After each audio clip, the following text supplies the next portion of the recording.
할렐루야. 아멘. 오늘 성가대 찬양 귀하고 감사합니다. 감사하며 나오라. 오늘 특별히 맥주 감사 주일을 맞이하여 감사한 마음으로 주님 앞에 나오신 줄 믿습니다.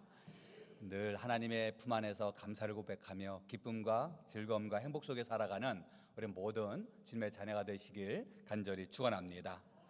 오늘은 맥주 감사 주일입니다. 7월 첫째 주, 특별히 맥주 감사 주일에 대한 의미는 우리 출애굽기 23장 14절 말씀에 새 절기를 지키라 라고 말씀하시면서 유월절, 맥주절, 수장절을 꼭 지켜라 말씀하셨죠. 그 말씀이 바로 신명기 16장 말씀에는 바로 무교절, 그리고 오늘 말씀 77절, 그리고 수장절에 대한 말씀이 이어지는데 바로 새 절기의 의미가 있습니다. 유월절은 바로 애굽에서 탈출하여 하나님의 약속하신 가나안 땅에 들어가는 바로 그 의미를 가지고 있습니다.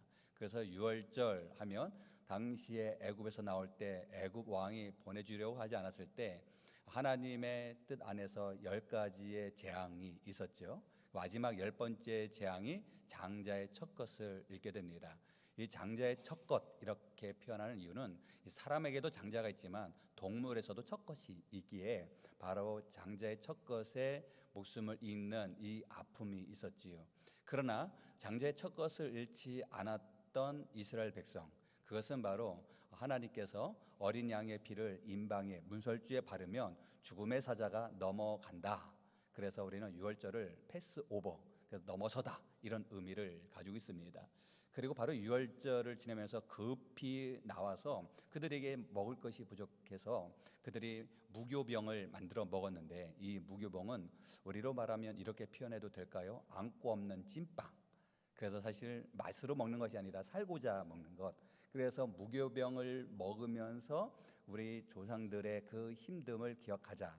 그래서 유월절 그리고 무교절을 지켜라 라고 하는 의미를 가지고 있습니다. 그리고 이어지는 오늘 말씀엔 바로 77절 이렇게 표현되고 있죠. 그래서 16장 9절 말씀, 오늘 말씀의 시작을 보게 되면 7주를 셀지니 곡식의 낫을 대는 첫날부터 7주를 세어. 곡식의 날을 베는 그날부터 해서 7주, 7주, 일주일은 7일이니 77은 49일, 바로 77절을 지켜라. 그래서 우리는 맥주절은 바로 첫 열매를 하나님 앞에 드림을 의미하죠. 1년의 첫 번째 수확을 바로 보리 수확으로 보게 되는데, 우리 지난주에 여신도에서 찰보리 다 많이 사고 팔고 하셨죠? 그러니까 찰보리에 대한 의미는 수확의 첫 번째. 근데 요즘은 이제 하우스 농사를 짓기 때문에 뭐 이제 좀 계절을 넘어서지 않겠습니까? 하우스 안에서 딸기도, 그리고 우리 교인들 중에서는 양배추도, 물론 이제 양배추는 노지에서도 미리 생산돼서 출하를 다 하신 분도 계시지만, 이 어떤 중요한 의미는 첫 열매를 하나님 앞에 드려라 라고 하는 의미가 바로 맥주절. 그리고 수장절은 바로 추수감사주일. 그래서 곡식을 곡간에 저장하여 한 해를 지내라 라고 하는 의미를 가지고 있습니다. 이렇게 절기를 지킴을 통해서 우리가 하나님 앞에 즐거이 찬양하며 나아가는, 하나님께서 우리를 지켜주심에 감사함을 고백하는 주님의 자녀가 되기를 바라신 줄 믿습니다. 특별히 오늘 본문 말씀 신명기 16장 9절에서 12절 말씀에 제 마음에 와닿은 말씀이 있는데요, 그 말씀이 11절 하반절에 있는 말씀, 여호와 앞에서 즐거워할지니라 라고 하는 말씀이에요. 여호와 앞에서 우리가 늘 즐거워하며 여호와 앞에서 늘 기쁨 가운데 나아가는 우리 모든 주님의 자녀가 되시길 간절히 바랍니다. 그렇다면 여호와 앞에서 즐거워하며 기뻐해야 되는데, 여호와 앞에, 여호와께서 원하시는 것은 어디든지 방금 전에 보여주셨던 그 화면을 보시면서 상반절에 있는 말씀이에요. 함께 읽어보시겠습니다. 여호와께서 자기의 이름을 두시려고 택하신 곳에서, 여호와 하나님께서 자기의 이름을 두시려고 택하신 그곳에 바로 우리가 기쁨으로 나가라 라고 하시는 말씀이에요. 여호와께서 택하신 그곳은 어디일까요? 성전, 교회 아니겠습니까? 물론 예수님이 이 땅에 오심을 통해서 십자가에 못 박혀 돌아가심을 통하여 이제는 특별한 장소, 특별한 사람에게 특별하게 다가오시는 것이 아니라, 이제는 성막 안에 성수와 지성수를 맡고 있는 휘장을 갈라지게 함을 통해서 특별한 사람에게 특별한 장소에서 특별한 은혜를 부어주시는 것이 이제는 아니라 내가 서 있는 그곳에서 하나님을 바라보며 내가 서 있는 그곳에서 하나님 말씀 따라 살아가기를 주님은 원하신 줄 믿습니다. 그러나 오늘 말씀 신명기에 있는 말씀은 예수님이 오시기 전에 말씀인 것도 맞고, 그리고 우리가 바로 예수님으로 인하여 모든 휘장을 갈라져서 특별한 장소가 아니라 내가 머무는 그곳에 은혜가 있지만, 그러나 우리가 하나님의 성전으로 다가올 때 우리의 마음 자세가 다르다라고 하는 것입니다. 하나님의 성전에 들어오면 가장 먼저 무엇을 하는가요? 먼저 두 손 모아 기도하지 않겠습니까? 신방 때도 마찬가지입니다. 우리가 어디에 가든지 가장 처음에 하나님, 이곳에 하나님께서 함께하여 주시옵소서, 은혜로 덧입혀 주시옵소서 하며 우리가 기도하며 나아가지 않겠습니까? 그래서 우리가 하루의 시작을 기도로 시작하며 직장에서도 사업장에서 일터에서도 먼저 기도로 주님 앞에 나아가는 주님의 백성이 되시길 간절히 축원합니다.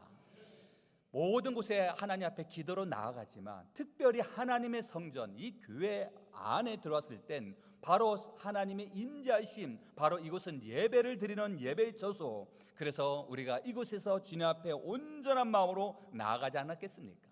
그래서 하나님께서 우리를 통해서 원하시는 것은 진정된 우리의 중심, 우리의 믿음을 원하시는 줄 믿습니다. 그래서 하나님께서 원하시는 것은 예물보다도 우리의 마음, 우리의 믿음을 원하시는 줄 믿습니다. 히브리서 기자는 히브리서 11장 4절 말씀에 이렇게 우리에게 말씀해 주셨어요. 믿음으로 아벨은 가인보다 더 나은 제사를 하나님께 드림으로, 믿음으로 아벨은 가인보다 하나님 앞에 더 먼저 드렸대요. 뭐를? 더 나은 제사를 드렸다는 것입니다. 더 나은 제사를 드렸다라는 것은 더욱더 풍성하게 드렸다라고 하는 것이 아니라 진정된 마음으로 하나님 앞에 나갔다라고 하는 것이에요. 즉 내 자신을 하나님 앞에 드렸다라고 하는 것입니다. 그래서 하나님께서는 그 예물을 받아주셨다라는 것 아니겠습니까? 바로 우리가 이런 믿음의 고백으로 하나님 앞에 진실된 마음으로 주님 앞에 나아가는, 그리하여 하나님께서 부어주시는 놀라운 은혜를 누리는 주인공이 되시길 간절히 축원합니다. 다윗은 이런 고백을 하였습니다. 시편 51편 17절 말씀에 하나님께서 구하시는 제사는 상한 심령이라. 하나님께서 구하시는 제사, 하나님께서 원하시는 우리의 예배는 상한 심령이다라는 것입니다. 이 상한 심령의 이 상한, 이런 의미는 음식이 상했다라고 하는 의미를 좀 넘어서서 우리의 마음이 상했다, 즉 하나님 앞에서 교만이 깨지고 자아가 무너짐을 이야기합니다. 근데 우리가 지금 상한 심령이라는 것은 내 안에 내가 있고 내 안에 내 뜻이 있고 내가 원하는 것이 있는데 이것이 허물어진다는 것입니다. 그러면 내 안에 내가 허물어지면 그 안에 무엇이? 하나님의 영이 우리 안에 다가와 우리 안에 가득 채워서 하나님 앞에 나아가는 이 아름다운 모습. 그래서 상한 심령이라는 것은 우리가 깨어지고 상처받고 우리가 너무 힘든 내 마음을 하나님께서는 원하신다는 것입니다. 내 안에 너무너무 힘들고 고통스럽고 내 안에 내가 깨어진 그 모습에 이때 하나님 앞에 나아갈 때, 하나님 내가 부족합니다, 저를 받아주시옵소서, 저의 기도를 받아주시옵소서, 하나님이 아니시면 이룰 수 없습니다 하면서 하나님을 간구하며 나아가기를 하나님은 원하시는 줄 믿습니다. 하나님께서 우리를, 강한 우리를 붙잡아 주시는 것이 아니라 연약한 우리를 세워주셔서 하나님의 일꾼으로 세워주신 줄 믿습니다. 그래서 하나님께서 우리를 통해서 원하시는 것은 너가 무엇을 가지고 나왔느냐, 너가 나에게 무엇을 바치느냐가 아니라 너는 지금 어떤 심정으로 어떤 마음으로 내 앞에 다가왔느냐, 우리의 마음을 원하시는 줄 믿습니다. 그래서 우리는 하나님을 기쁘게 하며 하나님을 찬양하며 주님 앞에 나아갈 때 오늘 본문 10절에 있는 일부 말씀인데요, 내 하나님 여호와께서 내게 복을 주신 대로 내 힘을 헤아려 자원하는 예물을 드리고, 하나님 앞에 나아갈 때 우리가 이와 같은 마음으로 나아가야 될 줄 믿습니다.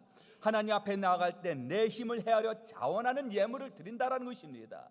하나님 앞에 자원하는 예물을 드린다는 것은 하나님, 물질이 있는 곳에 내 마음이 있는 줄 믿사오니 주님 내 마음, 내 중심을 받아주시옵소서. 하나님은 우리의 심령을 받아봐 주시는 줄 믿습니다.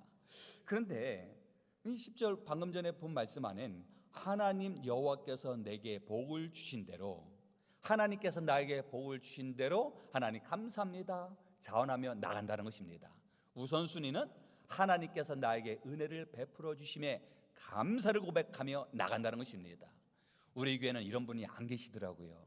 그런데 다른 나라 다른 동네는요, 조건부적인 하나님 나에게 은혜를 베풀어 주시면 내가 이렇게 행하겠나이다.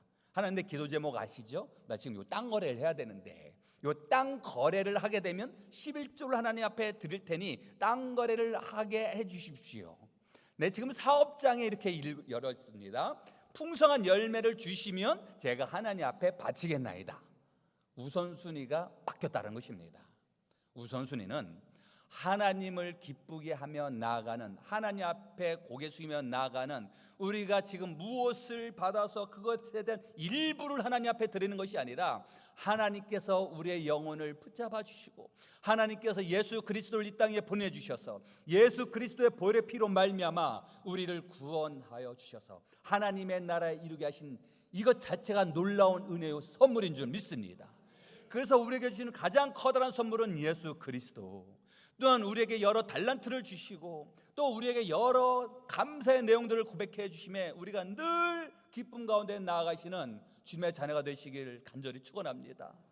오늘 하루도 이렇게 시작하게 하시니 감사합니다. 내 먹고 마심을 허락해 주시니 감사합니다. 늘 감사함을 고백하며 주님 앞에 나아가시는 우리 모든 주님의 자녀가 되시길 간절히 축원합니다. 먼저 하나님 앞에 감사를 고백하는 이 의미 안에는 11조에 대한 원리가 녹아져 있어요.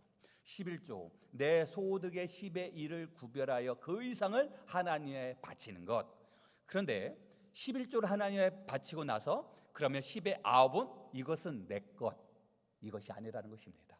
모든 것은 다 하나님께서 주신 것인데 이 모든 것은 다 하나님께서 나에게 맡겨주신 줄 믿사오니 이것을 통하여 10의 1을 거룩하게 구별하여 그 이상을 드려서 이 예물을 통하여 하나님의 나라를 위하여, 어렵고 힘든 일을 위하여, 선교를 위하여, 또한 하나님의 귀한 사역을 감당할 수 있도록 사용하여 주시고 나머지 10의 9은 이것 또한 하나님의 것이오니 주님 이 9도 은혜 가운데 잘 사용케 하여 주시옵소서. 나머지 10의 9도 하나님의 것임을 고백하며 어떻게 우리가 탕진할 수 있겠습니까? 어떻게 우리가 함부로 할 수 있겠습니까? 모든 것은 하나님께서 주심에 고백하며 나갈 때, 하나님의 말씀 가운데 나갈 때 더 큰 일을 감당할 수 있도록 더욱더 풍성한 은혜를 더해 주시며 놀라운 하나님의 역사 가운데 나아가는 주님의 주인공이 되게 되는 줄 믿습니다. 그래서 늘 감사함을 고백하며 자원하는 마음으로 주님 앞에 나가는 것. 잠언 3장 9절에서 10절에 있는 말씀이에요. 내 재물과 내 소산물의 처음 익은 열매로 여호와를 공경하라. 처음 익은 열매로 누구께 공경하라고요? 여호와께 공경하라라는 것입니다. 그리하면 내 창고가 가득히 차고. 아멘. 이 말씀 묵상하면 내 창고가 가득히 차고, 이 말씀을 싫어하시는 분은 안 계시더라고요. 저도 좋아합니다. 우리 교회가 가득 차길 간절히 바랍니다. 우리나라가 가득 차길 간절히 바랍니다. 우리 성도님의 가정에 곳간에 곡식이 가득 차길 간절히 바랍니다. 그러기 위해서 우리는 처음 익은 열매로 하나님 앞에 공경할 때 하나님께서 부어주시는 놀라운 은혜와 역사가 일어나게 되는 줄 믿습니다. 특별히 올 2026년이 시작한 지도 바로 엊그제 같은데 벌써 6월 말을 지내고 7월 첫째 주 상반기를 보내고 하반기를 시작합니다. 올 상반기에 우리에게 부어주신 은혜가 무엇이 있었는지, 그리고 앞으로 부어주실 은혜를 믿음으로 감사함을 고백하며 주님 하반기에도 하나님께 맡기오니 믿음으로 시작하는 주님의 자녀가 되게 하여 주셔서 하나님께 영광 돌리며 하나님을 감동시키는 주님의 자녀가 되게 해달라고 늘 기도의 자리, 예배의 자리, 은혜의 자리를 사모하시는 우리 모든 주님의 백성이 되시길 간절히 축원합니다. 찰스 스펄전 목사님은 이런 말씀을 해주셨어요. 믿음은 하나님께 미래를 맡기고 오늘 순종하는 것이다. 미래를 누구에게 맡긴다고요? 하나님께 맡긴다는 것입니다. 그리고 오늘 순종한다는 것입니다. 우리는 한치 앞을 내다볼 수 없는 미래를 바라보면서 미래가 무엇입니까? 내일, 단 5분 후에도 모르는 우리들, 미래를 보며 염려하며 걱정하는 것이 아니라 미래를 하나님 앞에 맡기고 오늘 하나님의 말씀 따라 살며 하나님 앞에 순종하며 나아가는 우리 모든 주님의 자녀가 되시길 간절히 축원합니다. 그래서 늘 매 순간마다 기쁨, 행복, 감사, 하나님의 역사심을 누리며 나아가는 주님의 자녀가 되시길 간절히 축원합니다. 그래서 맥주 감사주일, 감사함으로 하나님 앞에 나갈 때 즐거움으로 하나님 앞에 나아가는 주님의 백성이 되시길 간절히 축원합니다. 그렇다면 이 기쁨을 누구와 함께 누려야 될까요? 집안에 수확이 있으면 그냥 말 안 하지 않아도 얼굴에 미소가 넘치지 않겠습니까? 그렇죠. 풍성하면 열매 결실이 맺으면 미소가 당연히 넘치게 됩니다. 한 달 동안 열심히 일하시고 월급을 받을 때 싫어하는 사람이 있으십니까? 1년 동안 농사를 짓고 수확을 얻을 때 슬퍼하실 분이 어디 계십니까? 수확을 얻을 때는 다 기뻐하지요. 그러나 누구와 기뻐하냐라는 것입니다. 가정 안에서는 부부와 함께, 가족과 함께 기뻐하지만 특별히 우리는 늘 감사주의를 보내면서 우리 교회 공동체 안에 하나님의 말씀 안에 살아가는 우리 더불어서 함께 은혜와 기쁨을 고백하며 나가길 간절히 축원합니다. 오늘 본문 11절 말씀의 일부이에요. 함께 읽어보시겠습니다. 너와 내 자녀와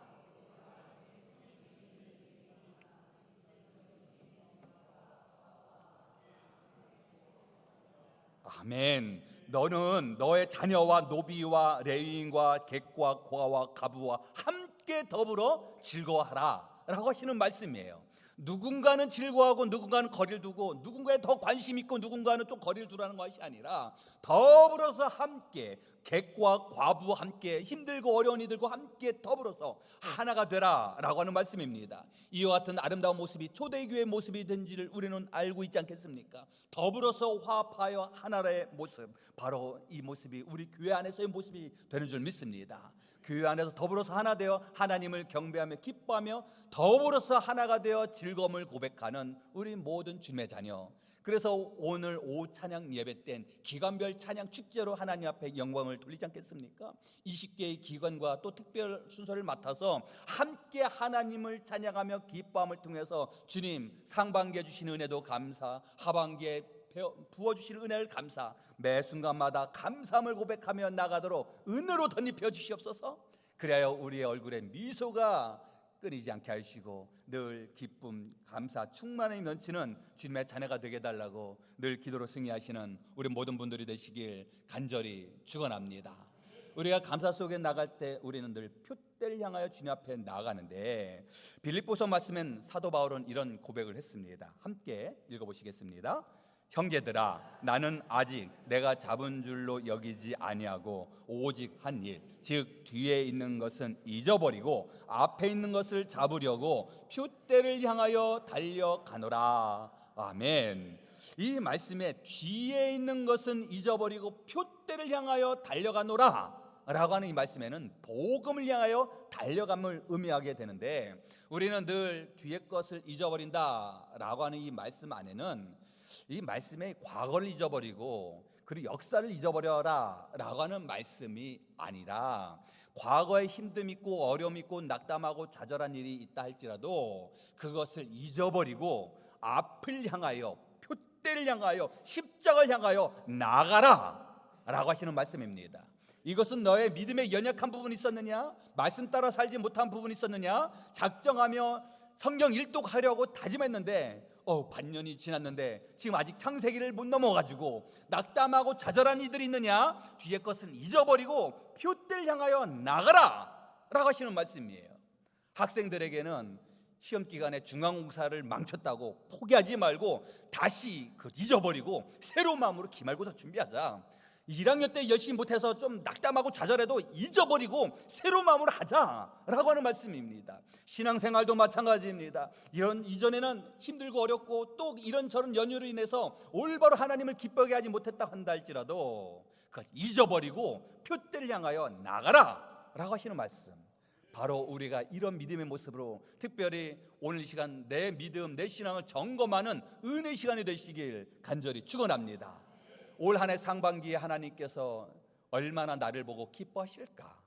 또한 내가 내 자신을 바라보니 하나님께서 얼마나 슬퍼하셨을까? 다른 사람이 아니라 내 자신이 더 잘 알고 있지 않겠습니까? 특별히 이 시간 다시 한번 내 상반기에 나의 믿음을 점검하시고 하반기에는 하나님의 은혜 가운데 하나님을 기쁘게 하며 하나님께 영광 돌리며 나아가는 우리 모든 주님의 자녀가 되시길 간절히 축원합니다. 그리하여 우리 모든 분들이 여호와 앞에서 즐거움으로, 여호와 앞에서 감사함으로 나아가시길 간절히 축원합니다. 즐거움이란 환경에서 오는 것이 아니라 하나님의 임재 속에 기쁨을 고백하는 줄 고백합니다.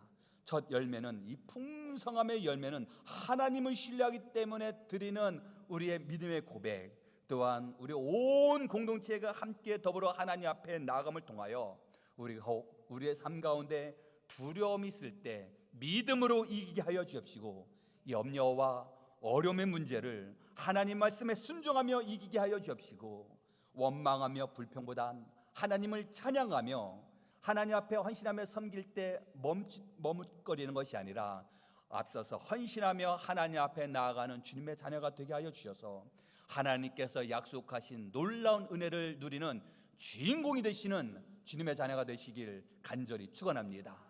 이 세상에 양보할 것이 너무 많이 있습니다. 물질도 양보할 수도 있고요, 그 자리도 양보할 수 있습니다. 그러나 저는 결코 양보를 하지 말라고 하는 한 가지가 있는데, 하나님의 은혜를 누리는 것을 결코 양보하지 않기를 바랍니다. 하나님의 은혜는 내가 많이 받는다고 내 주변에 있는 사람이 덜 받는 것이 아니라 내가 많이 받는 만큼 옆에 있는 이들도 더 많이 받게 돼요. 그래서 풍성한 은혜를 누리며 함께 더불어서 풍성한 하나님의 역사심을 누리며 나아가는 주님의 자녀가 되도록 늘 기도하며 하나님 부으시는 힘을 누리시는 주님의 자녀가 되시길 간절히 축원합니다. 느헤미야 선지자는 이렇게 외쳤습니다. 느헤미야 선지자의 외침입니다. 여호와를 기뻐하는 것이 너희의 힘이니라. 아멘. 누구를 기뻐하는 것? 여호와를 기뻐하는 것이 바로 너희들, 나의 힘이 되는 줄 믿습니다. 그래서 여호와를 기쁘게 하며 여호와를 감동케 하며 여호와 하나님의 말씀 의지하며 매 순간마다 승리하며 살아가시는 우리 모든 주님의 자녀가 되시길 간절히 축원합니다. 기도하시겠습니다. 사랑이 많으신 하나님, 감사와 영광 찬양 올려드립니다. 여호와 앞에서 즐거움을 고백하며 행복을 고백하며 감사를 고백하며 나아가는 우리 모든 주님의 자녀가 되게 하여 주시옵소서. 예수 그리스도의 이름으로 기도드리옵나이다. 아멘.